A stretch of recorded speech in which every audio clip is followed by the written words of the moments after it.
Pressure tank rosak kan, nak servis dia macam mana? Alright, jom saya share dekat abang. Untuk pump ni abang ni bagi tahu, alright, automatic dia ni cepat rosak. Tukar baru rosak macam tu kan.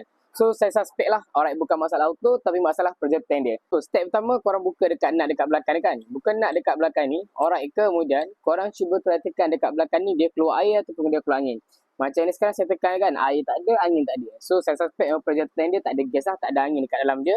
Sebelum korang nak buka pressure tank ni, kalau pump dia tengah dekat pipe kan, korang kena matikan kod dulu. Sebab bila korang buka kan, dia nak buka dia senang je pusing macam ni kan. Tetapi bila korang buka dia akan ada keluar air kat sini nanti. Sekejap saya buka sekejap.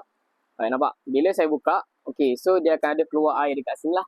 Alright, nampak? Ni contoh kalau macam pressure tank dia. Sebabnya kalau contoh yang ni, kalau contoh bila korang buka kan, kalau tank rosak dia akan ada air.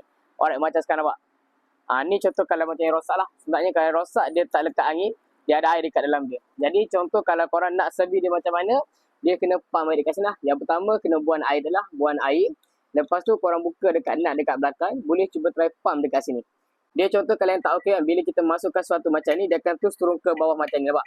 Alright, dia tak ada getah dekat dalam dia. Jadi nak pump dia macam mana? Alright, pump angin dekat belakang sini saja. Okay, so kalau korang nak pump angin kan, guna pump tayar basikal, boleh tak ada masalah. Dia okey je. Sebab kita nak bagi dia ada angin balik dekat dalam ni. Alright, jom saya pump. Alright, kita masukkan dia jap. Pump dia. Alright, kita pump dia, dia ada angin dekat dalam ni.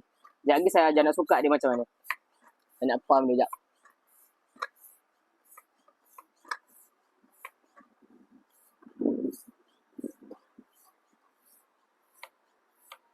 Alright, jom. Tadi saya masukkan benda ni. Saya masukkan suspek kan, dia turun ke bawah kan. Alright, apa tengok. Ni yang okey. Bila kita masukkan sesuatu, dia akan ada getah dekat dalam dia. Nampak? Kalau contoh getah dia masih melekat macam ni, tandanya pressure tank ni masih okey, cuma tak ada angin. Alright, lepas abang dah siap pump macam ni, boleh guna balik macam biasa. Alright, buang je macam ni. Alright, abang tengok. Dah ada angin dah.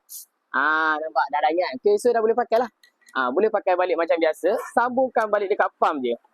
Alright, sambungkan balik macam ni saja. Alright, boleh guna lagi. Kalau contoh yang tak ada getah, dia tak boleh guna. Kalau kita masukkan, lepas dah pump kan, kita masukkan dia masih tak ada angin kat dalam ni, itu tak boleh pakai lah. Yang ni masih boleh pakai lah. Masih boleh guna, tak perlu tukar pressure tank lain, masih boleh guna macam biasa. Apa tengok? Dah ada angin. Alright, boleh. So, kalau semoga video ni bermanfaat lah. Ada soalan, boleh komen dekat bawah. Ni sekadar share tip untuk pressure tank saja.